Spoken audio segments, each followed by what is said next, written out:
Visit my friends Nancy Spiro and Leon Golub, and Nancy Spiro was one of Anna Mendieta's closest friends. So when Anna Mendieta died, there would always be this little shrine in the studio of Spiro and Golub dedicated to Anna Mendieta, sort of a memory moment. No? I want to talk today about Adrian Villar Rojas, artist whom we're going to present the Serpentine in September, and he's a contemporary artist who always works with installations which are mostly ephemeral. They have a limited lifespan. As John Latham would have said, it's very much time-based. The time is a very important part of the work. The work isn't made yet, it's a work in progress. I can't show you images of this installation which we're going to show, so that's why I thought I'd bring a very recent piece which I've just published in my Do It book. It's an instruction piece Adrian made, and I thought it's maybe nice we can all read it and then maybe do it. He actually wants to encourage us all to use our passwords, our computer passwords in MySpace and Flickr and all these passwords, and use them actually to write love letters. A kind of a détournement. In any case, Adrian Villar Rojas came really to the international attention with an amazing show in 2008, What Fire Has Brought Me. I remember I had lots of phone calls at that time from my friends, actually Jens Hoffmann, Adriano Pedrosa, who saw that show in Buenos Aires, and it was like a shock to them that we've got to meet Adrian. So we met around 2009, and I was extremely amazed from the very beginning by this very, very physical encounter with his work, and by this idea how he really brings the viewer into his installations. He, at the beginning, experimented with lots of different things, and then realized that he wanted actually to focus on one discipline. He wanted to focus on sculpture, and he wanted to use clay. He wanted to do everything with clay, and wanted to actually spend a lot of time with this material, in the gallery space. And that was his first, big installation in 2008. He came with many assistants, with a huge truck full of clay, and built chimneys, built brick floors. It was really a sort of a total installation. And for him, this discovery of clay was really this idea that it allowed him from the very beginning to build fossils. He wanted, as he once told me, he could fossilize whatever he wanted and could work with time. He could fictionalize the passing of time by representing its effects on matter and see how we humans read or react before these facts. And obviously it would allow to see the cracks pop up very, very quickly. And it was also this interest for him in the handmade, a sort of a very meticulous work where he would not be a post-producer. So Adrian once told me he sees his work as a kind of a reaction against this idea that the artist would only just be a post-producer, using things which already have been produced.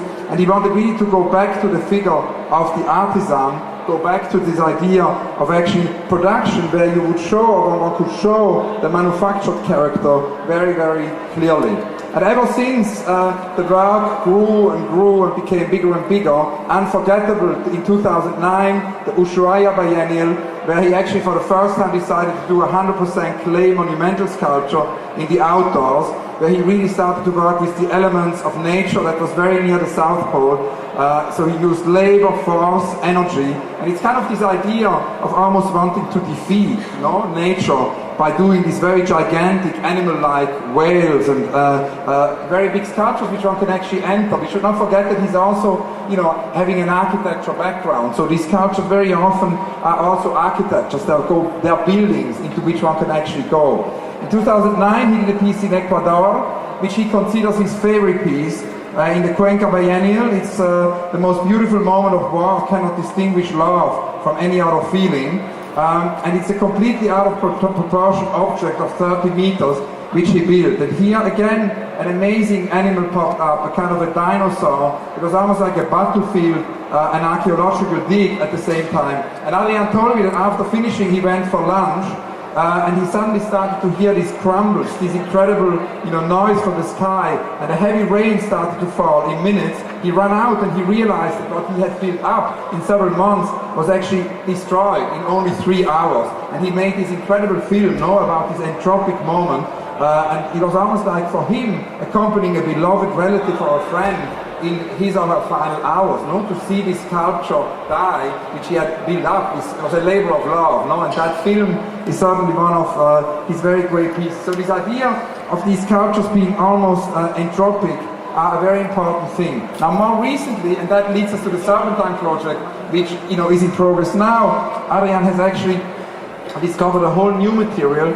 He's actually started to work in a brick farm. So the idea of actually bricks, construction materials, and he started to make bricks with his own hands, with his assistant, started to build towers of bricks and started outside Rosario to kind of use this brick farm as his new kind of laboratory.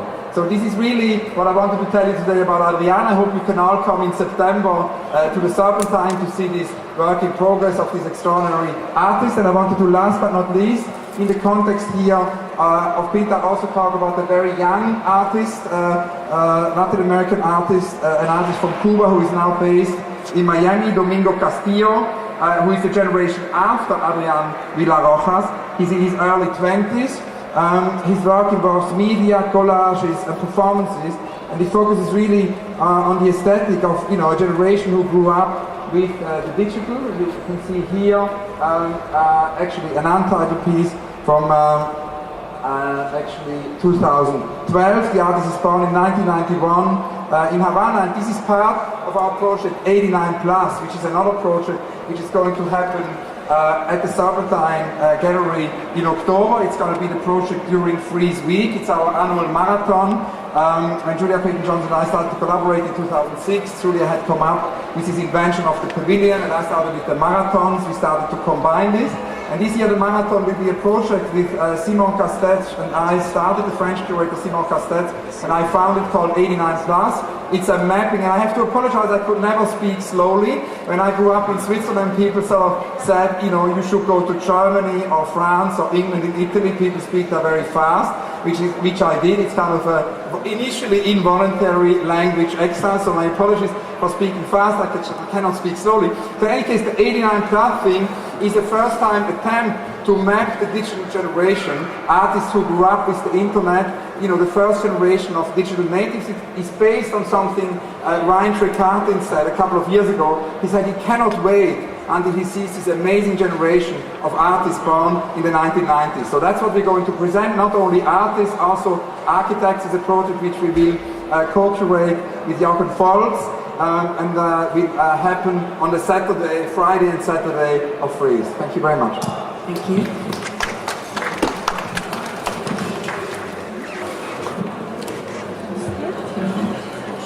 Is it on? Can you hear me? Yeah. First of all,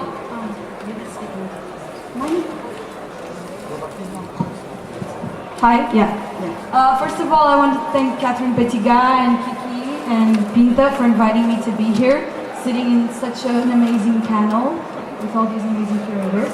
I'm going to talk about a project that was born 3 years ago in 2010, which I think for an independent curator is something quite rare these days, to be working on something for so long, because the world has become so fast, and we're invited to do exhibitions in 2 months. Can you put a group show together in 2 months with 8 artists?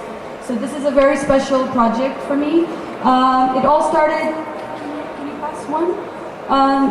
It all started when, probably started when I married my husband, because he's a biologist and he works at UCL. He's a primatologist at the anthropology department, and they have something called the Gashaka Primate Project, which is a project based in Nigeria, in the jungle of Gashaka, in the southern east part of Nigeria, very, very, very far away in the wild. And they go there and spend 2, 3, 5, 6 months, sometimes a year, just observing primates and studying them. Gonçalo and Volker Sommer, who is the director of this department, really like art, and they had, I'm trying to be fast because this is the science part. They had a lot of tools that the chimpanzees fabricate. So the chimpanzees, to go get honey or to go get ants to eat, they will make tools made of branches, and they make one for each time they need it. So they had in their offices more than 1,000 tools that were used for this purpose. And they really like art, so they turned to me and they said, do you think there's an artist that would like to work with these tools? And I said, well, it's not that literal. We can't just tell an artist, here are some tools, do something. But I think would be really interesting would be to start a project and take artists, or let's start with one and see how it goes, and then we'll go from there, take them to Nigeria. So we spoke, and I showed them a couple of artists, and they really liked Damian Ortega's work, and we approached Damian. I can speak loud. 2 seconds. It's speaking, I think I'm going to lose my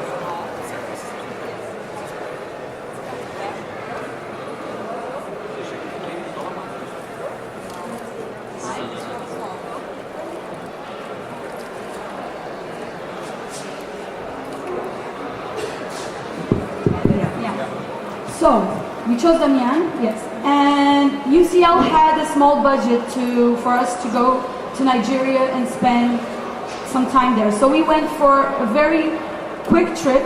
We went for 15 days because everything's very fast these days, and it was really, really, really fantastic. There's no internet, no telephones, and we were just in the wilderness, me, Damian, and a lot of field assistants from Nigeria. And he was really, really, really, really completely flabbergasted. He said, I remember he said, it is like it never happened to me, but I think it's like never seeing the sea and seeing the sea for the first time. So then we got back, and he had so many museum, this was in 2011, so he had so many museum exhibitions and things going on that we kept pressuring him, but nothing was happening.